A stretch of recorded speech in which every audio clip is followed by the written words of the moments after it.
Alhamdulillah, kita lanjutkan kembali kajian kita.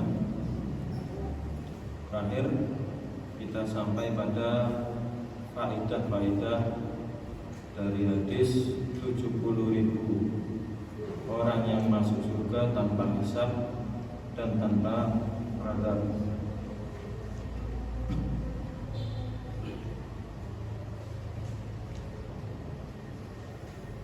Kemarin kita sampai pada faedah yang ke-16. Kita masuk ke faedah yang ke-17, masih halaman 41. Kata Syekh Shalih Fauzan hafizahullah taala, hirsus salafi. Hadis ini menunjukkan tentang semangatnya para salaf, para pendahulu umat ini, alal khairi, di atas kebaikan, wal munafasati, dan berlomba-lomba, alal a'malis sholihati, di atas beramal soleh. Jadi ini jelas sebagaimana Pak Husain ibn Abdurrahman yang ketika dia meruqyah dirinya, dia membangun di atas dalil, dia berusaha beramal, mengamalkan ilmu yang sampai kepadanya. Kemudian dapat nasihat lagi dengan yang lebih baik dari Sa'id ibn Jubair tentang yang lebih baik darinya. Kemudian tentang Nabi SAW mengkabarkan akan ada 70.000 orang yang masuk surga tanpa hisab dan tanpa azab. Mereka para sahabat yang ketika tidak dijelaskan oleh Nabi terlebih dahulu, Nabi dakhala manzilahu, masuk ke rumahnya tanpa menjelaskan siapakah atau bagaimana sifat-sifat 70.000 orang ini. Mereka saling tanya, kira-kira ini sopo sing mlebu golongan 70.000 orang tanpa hisab, masuk surga tanpa hisab, tanpa azab. Apakah mereka ini yang lahir ya di atas Islam, gak pernah menyekutukan Allah Subhanahu wa taala sama sekali, atau bagaimana? Ini mereka berusaha. Kemudian ketika Nabi mengkabarkan kepada mereka, humul ladzina la yastarqun wa la yaqtawun wa la yatatayyarun ala rabbihim yatawakkalun, tentang sifat-sifat mereka langsung ukasa. Ini langsung tanya, ya Rasulullah, ya ud'uni, doakanlah kepadaku supaya aku menjadi bagian dari 70.000 orang tersebut. Ya, ini masya Allah. Kemudian tanya lagi yang sebagiannya, tapi Nabi katakan, sabakoka ukasa, telah mendahuluimu saudaramu, yakni ukasa. Ini menunjukkan tentang semangatnya para salaf dan juga bagaimana mereka itu berlomba-lomba untuk beramal soleh. Di para pendahulu umat ini bukan berlomba-lomba mengejar dunia, tidak. Jadi mereka itu jayanya umat Islam ini terdahulu, besarnya umat Islam terdahulu ini karena semangat mereka beramal soleh, bukan semangat mereka untuk dunia. Makanya maklum hadis Nabi SAW, kata Rasulullah, mal faqru akhsha alaikum, bukan kefakiran yang aku takutkan kepada kalian. Kata Rasulullah, walakin akhsha alaikum, yang aku takutkan kepada kalian itu justru apa?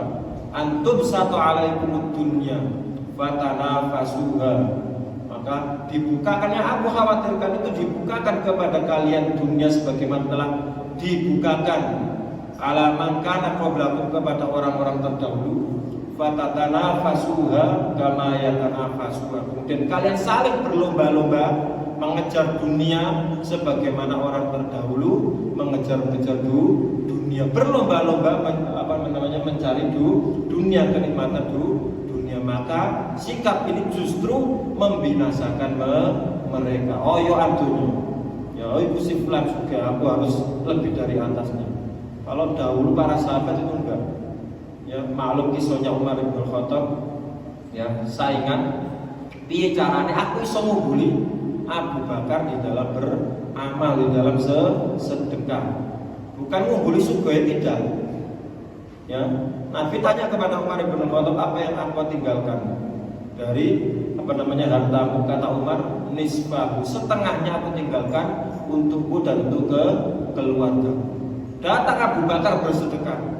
Ya, apa yang ditanya Rasulullah, apa yang kau tinggalkan untuk keluargamu? Kata Abu Bakar, Allah wa Rasul, aku tinggalkan untuk keluargaku Allah dan juga Rasulnya. Masya Allah, anakku gak akan bisa mengejar Abu Bakar, kata Umar bin Khattab radhiyallahu taala. Ini loh semangatnya para ulama terdahulu adalah di atas amal soleh. Kalau sekarang gak sikut-sikutan bela dunia, gak peduli halal, gak peduli haram, yang penting aku sugih. Ya bingung nek tonggoe duwe apa-apa itu dah sing ngelu. Kemudian selanjutnya faedah ke-18, anatar ruqyati, bahwasanya meninggalkan ruqyah, yakni meminta diruqyah, wal kayyi, juga meminta dikai, itu minta tahqiq tauhid, termasuk bentuk merealisasikan dan mewujudkan ketauhidan. Karena meninggalkan minta ruqyah dan minta dikai itu kesempurnaan dari ketawakalan. Dan tawakal itu, ya kata Said Ibnu Jubair, adalah jima'ul iman, kumpulan keimanan. Ya, ini sudah pernah kita sampaikan kemarin ya. Kemudian faedah ke-19, kata beliau, thalabud du'a, di sini menunjukkan tentang bolehnya meminta doa. Minal fadili, dari orang yang mulia, dengan syarat ya fi hayatihi, ketika orang yang mulia ini masih hidup. Ya, siapa yang minta di sini? Ya ini Ukasa ibnu Mihsan, ya Rasulullah, ud'ullaha ayyaj'alani minhum. Ya Rasulullah, berdoalah kepada Allah supaya aku termasuk bagian dari mereka. Kalau Anda kan nggak boleh tunggu dewe kok jalan cuma pasti dilarang atau diingkari oleh Nabi alaihi salatu wasallam. Nabi nggak mengingkari, ya bahkan mengiyakan, anta minhum, engkau Ukasa bin Mihsan termasuk bagian dari mereka, menunjukkan bahasa ini bolehnya seseorang itu meminta doa alal fadili, kepada orang yang lebih mulia. Jadi masalah kita meminta kepada saudara kita anggap orang soleh, maka ini gak masalah. Syaratnya apa? Fi hayatihi, syaratnya itu ketika dia masih hidup. Kalau sudah meninggal, ya ini adalah wasilah, perantara yang mengantarkan kepada kesyirikan. Awalnya sebagaimana orang-orang musyrikun dahulu, kata Allah, ala lillahi dinul khalis walladzina ittakhadhu min dunihi awliya'a ma na'buduhum illa liyuqarribuna ilallahi zulfa. Kata Allah, walladzina ittakhadhu min dunihi awliya, orang-orang, berkata orang-orang yang menjadikan selain Allah sebagai penolong. Ya, apa perkataan mereka, alasan mereka ketika ditanya kenapa aku menyembah si fulan, kenapa menyembah Lata wal Uzza dan seterusnya, itu dari sesembahan-sembahan orang-orang jahiliyah dahulu. Mereka alasannya apa? Mana butuh, kami lo gak ibadah kepada mereka, orang nyembah enggak. Kenapa? Illa liyuqarribuna ilallahi zulfa, sekedar supaya mendekatkan kami kepada Allah sedekat-dekatnya. Jadi wong sing mati dijadikan apa? Wasilah, perantara mengantarkan doa mereka kepada Allah. Tapi ujung-ujungnya apa? Syaitan itu gak akan tinggal diam. Ya, ini wasilah yang mengantarkan kepada sendiri. Kan awalnya ngakuni cuma sekedar wasilah toh, tapi ujung-ujungnya diibadah. Yang saiki yo ngono iku lho, Mbah Yai iki, Mbah Sunan iki, tapi cuma wasilah toh. Tapi kenyataannya Masya Allah, ya orang itu lebih percaya kepada kuburan ketimbang ada kemas. Iya apa ya? Iya. Gak ada pilihan yang lainnya. Jadi masjid Rapayu kuburannya Masya Allah luar biasa. Kata Allah Subhanahu wa taala, wala tad'u min dunillahi ma la yanfa'uka wa la yadurruk. Jangan kau berdoa kepada selain Allah yang gak bisa ngasih manfaat wala mendatangkan madorot menolak madorot kepadamu. Fa'in fa'altane sing ngotot nglakoni seperti itu, fa'in naka idzan minaz zalimin, maka kau termasuk orang-orang yang berbuat zalim, yakni berbuat kesyirikan.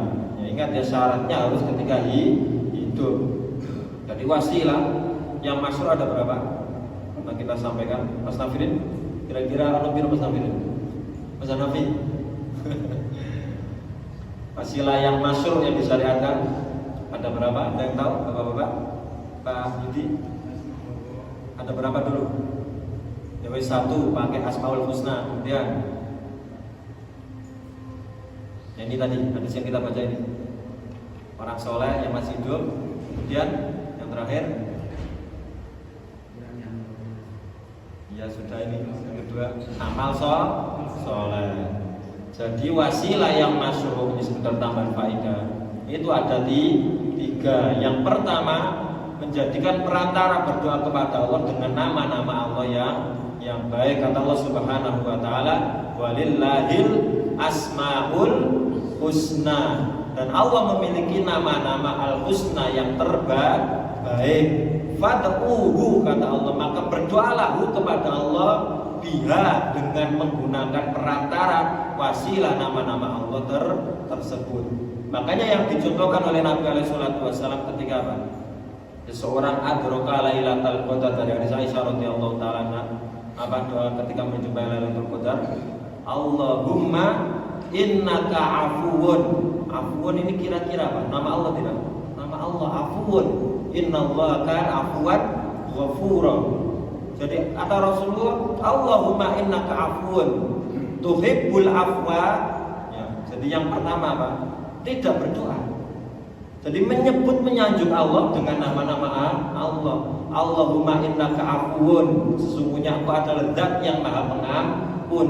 Tuhibbul afwa, Engkau mencintai ya memberikan ampunan, maka baru berdoa. Ini apa namanya mengambil sebab dengan Asmaul Husna. Ya fa'fu anni, ya tuhibbul afwa fa'fu anni. Kemudian baru berdoa, ya Allah ampunilah dosaku. Ini apa? Mengambil sebab perantara dengan Asmaul Husna. Kemudian dengan apa namanya perantara orang-orang soleh. Ini sebagaimana hadis yang kita bahas ini dan juga banyak hadis-hadis yang lainnya. Kemudian yang ketiga dengan amal soleh. Yang kata apa namanya firman Allah Subhanahu wa taala banyak sekali yang sering kita sampaikan. Tilkal jannatul lati uristumuha bima kuntum ta'malun. Kata Allah, itulah surga yang kami wariskan kepada kalian disebabkan dengan apa yang kalian amalkan. Atau lebih sorry lagi kisah apa? Kisahnya 3 orang yang terperangkap di dalam gua. Ya, ini silakan dibaca kitab Riyadhus Shalihin. Jadi satu berdoa, aku belum pernah berbuat dosa, kemudian aku menghentikan karena takut kepada Allah Subhanahu wa taala. Kemudian batu sedikit demi sedikit tergeser. Ini berdoa meminta pertolongan, isti'anah, ya istighatsah kepada Allah Subhanahu wa taala dengan sebab apa? Menggunakan amal soleh. Ini yang masyruh. Adapun yang selainnya itu enggak lepas dari kebatilan. Wong mati kok dijalui wasilah. Wong mati didongakno. Enggak ngoten to. Wong mati itu butuh kepada doa kita, bukan sebaliknya. Nah, orang mati ketika baru meninggal saja, siapa yang ngurusi? Adus yo ora iso adus dhewe. Nah, kuburan yo ora mlaku dhewe, ana wong mati sik sakno sampean kaboten gotong, aku tak mlaku dhewe ono seperti itu. Giliran sudah dikubur, bukannya didoakan, malah apa? Minta kepada yang sudah dikubur. Ini wale ya. Kemudian selanjutnya faedah yang ke-20, alamun.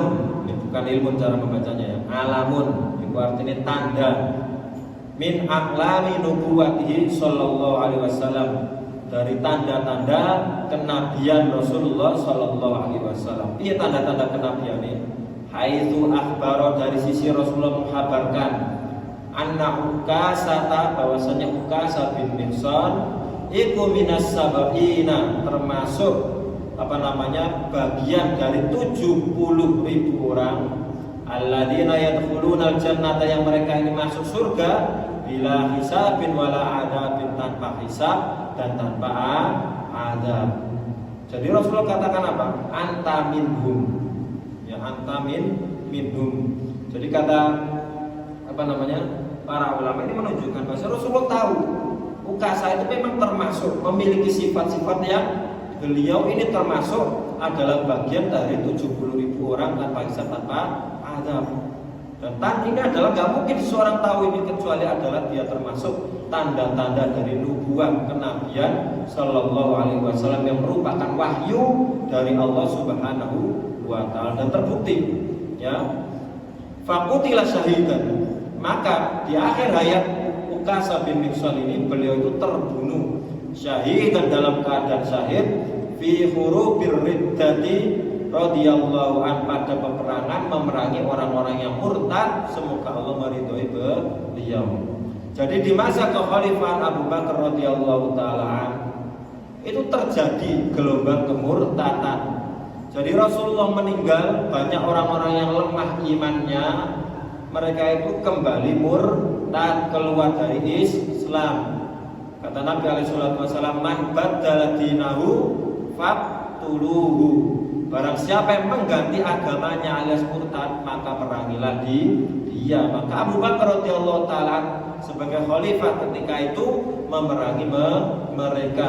Dan di antara pasukan yang memerangi orang-orang yang murtad ya adalah di antaranya adalah di bawah komando Khalid bin Walid radhiyallahu taala adalah ada yang bernama Ukasha bin Mihsan yang Rasulullah katakan anta minhum, engkau termasuk orang-orang yang masuk surga tanpa hisab tanpa adab. Beliau terbunuh ketika itu. Ya, ini masya Allah.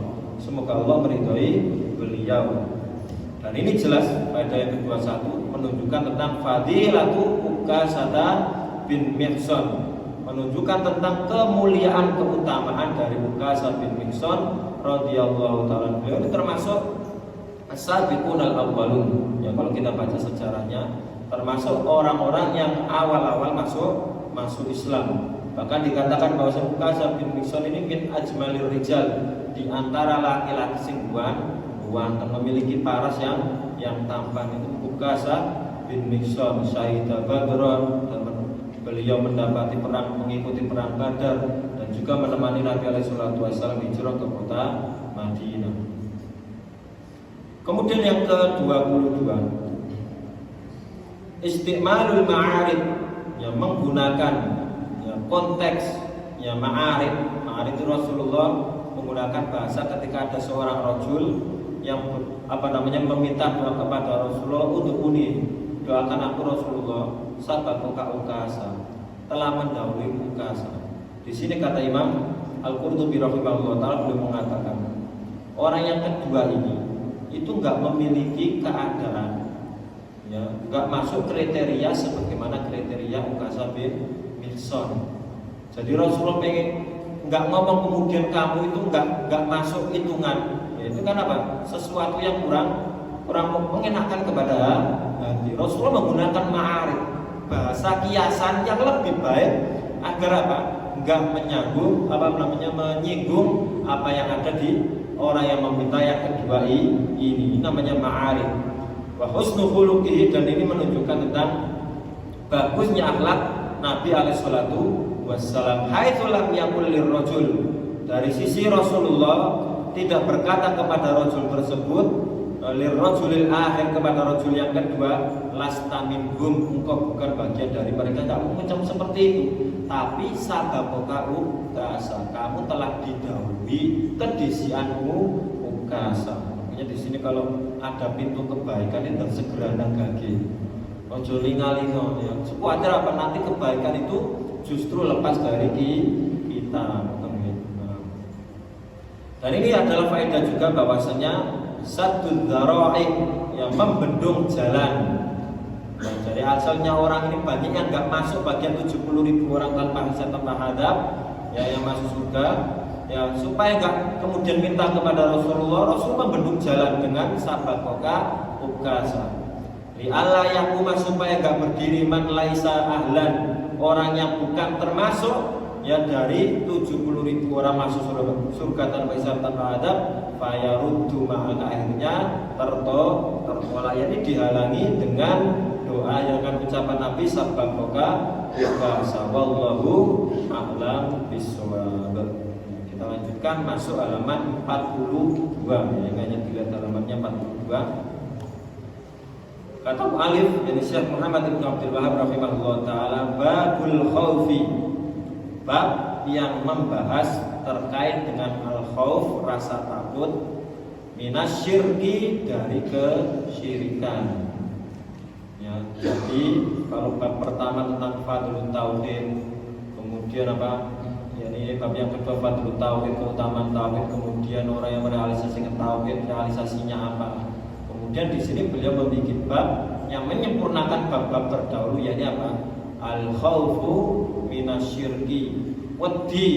Ya, takut di sini maknanya adalah takut ya dari terjatuh pada kesyirikan. Jadi karena sesuatu kesyirikan ini sesuatu yang harus dihindari. Ya kalau seorang nyantai saja nggak takut, lagi khawatir jatuh ke padanya. Makanya kata syair yang maklum di sisi para ulama, apa kata mereka? Araftu syarra la li syarri. Aku ngerti sesuatu buruk itu buruk. Ya la li syarri, bukan karena aku supaya jatuh pada keburukan tersebut. Jadi aku pengen tahu sesuatu keburukan itu benar-benar suatu keburukan, dosa maksiat. Ya supaya apa? Aku tahu itu lali syar'i, bukan supaya aku terjatuh pada keburukan, tapi walakin litawaqqihi. Aku tahu keburukan tersebut supaya aku bisa menghindari agar gak jatuh pada keburukan tersebut. Seseorang gak bisa menjauhi dosa maksiat kecuali tahu kalau itu dosa, kalau itu maksiat. Seorang itu gak tahu ini kebaikan, ini sunnah, ini bid'ah, kecuali dia itu tahu ini sunnah, ini bid'ah. Seorang gak mungkin bisa jatuh pada menjauhi kesyirikan kecuali tahu mana tauhid, mana syirik. Makanya perlu dipelajari. Nah, ngoten nggih. Wa qaulillahi azza wa jalla, dan juga firman Allah Subhanahu wa taala, kata Allah, innallaha sa'tamani Allah iku la yaghfiru, ora nyepuro sapa Allah ayyusyraka, jikalau disekutukan bihi kelawan Allah, wa yaghfiru, dan Allah mengampuni ma duna dzalika, apa yang di bawah yang demikian itu, yakni di bawah kesyirikan, liman yasha'u, bagi yang Allah kehendaki. Kemudian Allah Subhanahu wa taala berfirman, wa qala al-Khalil alaihissalam, yang menghikayatkan tentang Khalil, yakni Ibrahim alaihissalam. Kata Nabiullah Ibrahim, wa idza qala Ibrahimu, kalau selengkapnya ayat ini, Rabbi ja'al hadzal balada aminan. Ini kelengkapan ayatnya. Kemudian baru wajnubni wa baniya an na'budal asnam. Lengkapnya Rabbi innahunna adlalna katsiran minan nas. Selengkapnya kata Allah menghikayatkan tentang ucapan doa Nabi Ibrahim. Wa idza qala Ibrahim, nalikane ucap sapa Ibrahim, Rabbi ja'al, ya Allah jadikan hadzal balada, negeri ini, yakni negeri Mekah, baladan aminan, sebagai negeri yang aman. Piye doa Ibrahim alaihissalam, wajnubni, jauhkanlah aku, wa baniya, dan juga anak keturunanku, dari apa? Anak budal asnama, dari menyembah berhala. Rabbi innahunna adlalna katsiran minan nas, ya Allah wa Rabbu, sesungguhnya berhala-berhala itu telah banyak menyesatkan manusia. Nanti insyaallah kita baca faedahnya. Kata Syekh Shalih Fauzan hafizahullah taala, munasabatul babil kitabit tauhid, kecocokan bab ini, yakni bab takut dari kesyirikan, di kitabit tauhid, sisi kecocokannya pada kitab tauhid adalah annal musannifa, halaman 42 ya. Sesungguhnya musannif rahimahullah taala, pengarang kitab yakni Syekh Muhammad bin Abdul Wahab, lamma dzakarat tauhid, ketika beliau menyebutkan tauhid, wa fadlahu, dan membuat bab tentang keutamaan tauhid, wa tahqiqau, dan bab tentang merealisasikan tauhid. Nasabah, beliau mencocokkan ayat qur'al khaufa, beliau menyebutkan rasa takut, min diddihi, dari lawan ketauhidan. Apa lawan tauhid? Wa huwa asyirku, yakni syirik. Jadi kalau orang paham tentang kitab tauhid, keutamaan tauhid, siapa yang merealisasikan tauhid dapat masuk surga tanpa hisab, tanpa adab. Seorang nggak mungkin bisa menyempurnakan itu semua kecuali tahu lawan dari tauhid, yakni kesyirikan. Dan yang namanya kesyirikan itu lawan dari tauhid yang harus diwaspadai. Maka beliau membuat bab takut dari terjatuh pada kesyirikan. Ini masya Allah detailnya Syekh rahimahullahu ta'ala. Fungsinya apa? Liyuhadzirahu, supaya memperingatkan dari kesyirikan. Liyahdaro, supaya berhati-hati. Ya, ini ing kesyirikan sapa, ini baru failnya. Al mu'minu, seorang mukmin. Ya. Bacanya liyahdaro. Kalau yuhadziro memperingatkan, yahdaro berhati-hati. Liyahdaro supaya berhati-hati ing kesyirikan sapa al mu'minu, seorang mukmin. Wa yakhafu, dan takut sapa mukmin ing kesyirikan ala nafsihi, jikalau menimpa kepada dirinya. Fungsinya seperti itu.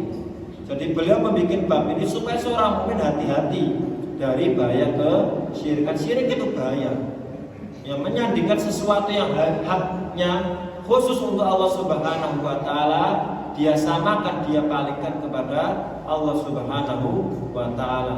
Bisa firman Allah, walladzina kafaru bi rabbihim ya'dilun, dan orang-orang kafir la ya'fu an abdin, Allah enggak mengampuni dari seorang hamba. Laqiyahu, yang Allah bertemu dengan hamba ini, yakni dia itu mati, wa huwa ya'budu ghairu, dalam keadaan orang yang mati ini beribadah kepada selain Allah. Maknanya orang berbuat kesyirikan, ternyata sebelum mati dia bertaubat kepada Allah Subhanahu wa taala, enggak masuk pada ayat ini. Wis tobat. Piye menawi wis tobat. Ya. Kemudian, dan ini adalah kalamnya Imam Ibnu Katsir rahimahullah taala. Wa yaghfiru ma duna dzalik, dan Allah mengampuni apa yang dibawa ke syirikan. Maknanya adalah ayyafu ma duna syirki. Allah mengampuni apa yang dibawa kesyirikan minad dzunubi, dari dosa. Jadi ayat ini jelas menjelaskan bahwa selain kesyirikan, ya maka hukum asalnya pada dasarnya, karena memang ada beberapa pengecualian. Ya, pada dasarnya dosa di bawah kesyirikan itu adalah ketika seorang ini bertemu dengan Allah dalam keadaan dia belum bertaubat, dia itu adalah tahta masyiatillah, di bawah kehendak Allah. Yani Allah ampuni langsung dosa-dosa yang telah lalu, hilang, dihapus, langsung masuk ke surga. Ataukah Allah akan ampuni, yakni dengan cara apa? Diadab terlebih dahulu, kemudian nanti setelah dosanya habis dia masuk surga. Jadi mampir sing neraka. Ini dua kemungkinan. Sapa sing gelem mampir neraka sih? Naudzubillah min dzalik. Nah, nanti insyaallah kita jelaskan lebih lanjut. Liman yasau, kata liman yasa, bagi yang Allah kehendaki diampuni. Ai liman yasaul maghfirata, bagi siapa saja yang Allah kehendaki ampunan, lahu untuk man min ibadihi, dari hamba-hamba Allah, hasaba fadlihi, sesuai dengan karunia, wa hikmati, dan hikmah dan kebijaksanaan Allah Subhanahu wa taala. Kalau Allah pengen ampuni, meskipun dia pernah berzina, uripe mudbinu khamrin, tukang minum khamr, tapi Allah tahu apa yang tersembunyi di hati manusia. Ya meskipun dengan dia belum bertaubat, ya bisa jadi Allah siksa terlebih dahulu, tapi dia itu apa? Akan masuk surga belakangan. Bisa jadi seperti apa, atau Allah akan ampuni secara langsung. Tapi kalau seseorang jatuh pada kesyirikan, mati dalam keadaan menyekutukan Allah, gak akan ada ampunan. Ya, tidak ada ampunan untukmu, ya. Tidak ada maaf bagimu. Ya wes anteng neraka, anteng saya tersiksa di neraka, tidak ada ampun. Kemudian selanjutnya, man al-khalil, yang diwakil al-khalil ini pernah kita sampaikan, kata beliau, alladzi balagha a'la darajatil mahabbah, yani orang yang sampai kepada a'la darajatil mahabbah, paling tingginya derajat kecintaan. Jadi ke seorang itu ada namanya mahabbah, cinta. Di atasnya rasa cinta, nah ini namanya khullah, darajatul khullah. Dan khalil itu siapa saja?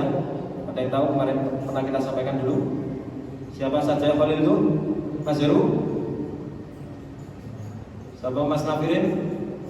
Nabi Ibrahim, kemudian Nabi Muhammad. Ada yang lain? Enggak ada. Jadi Rasulullah, andaikan aku boleh menjadikan dari umatku ini khalil, aku akan jadikan Abu Bakar sebagai khalil, tapi dilarang oleh Allah Subhanahu wa taala. Jadi khalil cuma dua, Rasulullah dan juga Nabiullah Ibrahim alaihissalam. Wal muradu bidan yang dimaksud dengan khalil di sini adalah Ibrahim alaihissalam, alladzi yang ittakhadahu Allahu khalila, yang Allah menjadikan Ibrahim sebagai khalil. Ijnubni wa baniya, doa Ibrahim, ya Allah jauhkan aku dan anakku. Maknanya adalah ij'alni, ya Allah jadikan aku, wa iyyahum, dan juga kepada anak keturunanku, fi janibin wa haizin, pada satu sisi, wa haizin, dan juga lingkaran, ba'idin, yang jauh, andalika, dari menyembah berhala. Jadi Nabi Ibrahim meminta supaya dijauhkan diri beliau dan juga anak beliau pada sisi yang lain. Jadi masalah ini ada dua sisi. Sisi yang pertama, ya, ini adalah menyembah berhala. Kemudian sisi yang kedua, ini adalah jauh dari peribadatan berhala. Nabi Ibrahim meminta kepada sisi yang lainnya, yang jauh dari peribadatan kepada asnam. Dan asnam di sini kata beliau halaman 43 adalah jam'u sonamin, adalah jamak dari kata sonam. Sonamun, sonamani, asnamun. Dan sonam ini adalah makana manhutan, yakni apa-apa yang dipahat, ya, ala suratil basar, menyerupai bentuk manusia, au ala surati ayyi hayawanin, atau atas bentuk yang yakni hewan-hewan yang lainnya. Itu namanya sonamun, jama'i asnam. Cara bahasa Indonesia itu berhala. Ya spesial itu yang berhala. Itu biasanya ketika orang-orang musyrikun menyembah itu dipahat, manhut itu dipahat ya dari batu, kemudian dipahat berbentuk manusia, maka di Bali ya itu namanya ono Garuda Kencana atau apa, masya Allah. Tapi mau oyoan apa namanya, oyoan rono itu, atau yang di Borobudur itu kan menyerupai manusia, itu dipahat, disembah kayak itu, disembah. Agamanya apa? Buddha. Yang di Bali itu. Tapi kaum muslimin koyoan rono itu lapor. Ya pertanyaannya itu loh syiarnya orang-orang kafir, tempat peribadatan orang-orang musyrikun, orang-orang kafir yang menyembah selain Allah. Kok bayar tiket kemudian delok berhala itu lapor. Nabi Ibrahim itu orang berhala dikeprui, orang selfie foto orang. Iya Pak Rano foto itu benar. Ya tapi orang sekarang itu masya Allah, orang yang datang ke nasihat ya, tak sampaikan. Orang yang datang ke tempat-tempat apa namanya, yakni wisata yang di dalamnya bentuk pengagungan, penyembahan kepada selain Allah, ya secara dia tidak langsung itu hilang pengingkaran di dalam hati. Suapi pokoknya. Coba iya atau enggak? Saya dahulu yang nggak paham dulu saya SMP datang ke Borobudur, masya Allah nggak ada pengingkaran sama sekali, ya jauh dari ilmu ketika itu. Ya. Datang ke Borobudur intinya wis api pol kagum toh. Nggak sadar yang di dalamnya itu masya Allah recor, berhala. Apalagi kaum muslimin masya Allah ini iso jemok ngelbono tangannya jemok patung itu lagi dikei keturunan. Kemudian nek bojone iku langgeng, masya Allah. Wes nggak ada pengingkaran kesyirikan, jatuh lagi kepada kesyirikan, dan sampai sekarang itu dipakai. Iya kan? Borobudur sampai sekarang belum dipakai. Orang-orang yang pakai selendang kuning-kuning ke oranye itu ya. Ya dari yang kepalanya botak-botak itu sana ya. Masih menjalankan ritual mereka, peribadatan kepada dewa-dewa mereka, kepada patung-patung mereka. Lapor kaum muslimin ke sana itu. Majid lah itu. Kebetulan banyak tempat rekreasi lah. Ya, biar saya terbuka lebar ya, jauh ya. Yang penting insya Allah pembahasannya banyak kaum muslimin nggak paham masalah ini. Kemudian kata beliau al-makna al-ijmaliyu lil ayatil ula. Makna secara global pada ayat yang pertama, yakni innallaha la yaghfiru an yushraka bihi wa yaghfiru ma duna dzalika liman yasha. Mana secara global dari ayat yang pertama ini kata beliau, Annallaha subhanahu, sesungguhnya Allah subhanahu wa ta'ala yukhbiru khobaron mu'akkadan, menghabarkan dengan khobar mu'akkadan yang diberikan takkid penguatan pakai innallaha, ini berarti ada takkidnya, sesungguhnya Allah. Jadi benar-benar Allah itu nggak ngampuni kepada orang yang menyekutukannya. Ini namanya khobaron mu'akkad. Annahu, sesungguhnya Allah la yaghfiru li abdin, Allah enggak mengampuni kepada seorang hamba, laqiyahu, yang berjumpa dengan Allah, yakni mati bahwa musyrikun, dalam keadaan menyekutukan bihi, kelawan Allah. Jadi mati dalam keadaan menyekutukan Allah ini enggak diampuni oleh Allah. Supaya apa? Liyuhadzirona, Allah memperingatkan kepada kita minasyirki, dari syirik. Jadi syirik ini jelas menunjukkan a'dhamud dzunubi, dosa yang paling besar. Nah, saking besarnya, kalau dosa-dosa yang lain, berzina, minum khamr, itu nggak sampai apa? Masih ada harapan diampuni. Toh andaikan nggak diampuni secara langsung, ya masih akan diampuni, tapi dijeluk-jelukkan neraka. Kalau syirik ini tidak, sudah nggak ada ampunan lagi. Apa menunjukkan kalau bahwasanya syirik itu adalah a'dhamud dzunubi, dosa yang paling besar. Kalau kita paham syirik itu dosa besar, ini supaya kita takut, khawatir, menghindar dari jatuh kepada kesyirikan. Ini maksud dari beliau rahimahullah taala mendatangkan ayat ini. Wa annahu, dan sesungguhnya Allah yaghfiru ma duna syirki, mengampuni apa yang dibawa kesyirikan, minadz dzunubi, dari dosa-dosa. Dan ini bantahan juga kepada siapa? Orang-orang Khawarij dan juga Mu'tazilah. Jadi sering kita sampaikan, orang Khawarij itu manhajnya para teroris itu ya. Manhajnya para teroris yang bergampang-gampangan mengkafirkan kaum muslimin, bergampang-gampangan mengkafirkan pemerintah kaum muslimin, dan juga Mu'tazilah, itu manhajnya mereka ini seperti ini. Jadi mereka menghukumi orang yang jatuh pada dosa besar selain syirik itu dihukumi, kata Khawarij, kafir ketika di dunia, kekal ketika di neraka. Kalau Mu'tazilah enggak, Mu'tazilah bingung. Ya, orang yang jatuh pada dosa besar selain syirik, hukukul walidain, ini durhaka kepada orang tua, kemudian ya mudminu khamrin, ya, tukang minum khamr, jatuh pada transaksi ribawiyah, ya, orang yang makan harta riba, itu dosa besar. Di sisi orang Mu'tazilah dan juga Khawarij, kalau Mu'tazilah mengatakan di dunia dihukumi apa? Dia itu fi manzilatin baina manzilataini, berada di satu tempat di antara dua tempat. Orang kafir, orang mukmin, apa sebab? Pokoknya orang kafir, orang mukmin, tapi ketika di neraka kompak dengan Khawarij, mereka ini kekal di neraka. Ayat ini membantah kepada mereka, wa yaghfiru ma duna dzalika, dan Allah mengampuni selain kesyirikan. Maknai orang yang jatuh pada minum khamr, hukukul walidain, kemudian yakni makan harta riba dan yang semisal-semisalnya dan seterusnya, itu adalah tahta masyiatillah, di bawah kehendak Allah. Ima Allah akan ampuni secara langsung, atau Allah akan azab terlebih dahulu berdasarkan ayat ini. Ya. Jadi orang-orang Khawarij itu mereka itu bergampang-gampangan mengkafirkan kaum muslimin dan menghukumi pasti kalau jatuh dosa besar wis pokoknya kekal di neraka. Ayat ini membantah kepada mereka.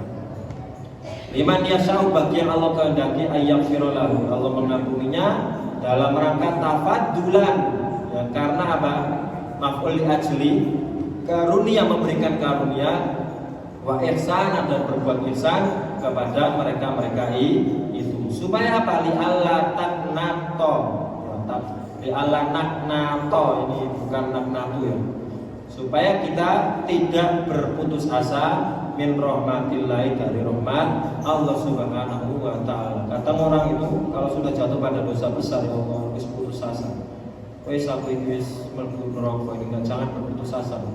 La taknatu min rahmatillah, innallaha yaghfiru dzunuba jami'an. Jangan berputus asa kepada rahmat Allah. Allah mengampuni semua dosa, bahkan dosa syirik selama belum mati, selama malam yugorgir, nyawa belum ada di kerongkongan, Allah akan mengampuninya. Tapi kalau belum bertaubat dari dosa besar itu masih ada ampunan. Cuma yo antri ngerokok atau kadi langsung masuk surga. Intinya jangan putus asa ya. Karena bahaya syirik itu, Masya Allah. Berapa menit lagi? Berapa kan? 5 10 saya suwi.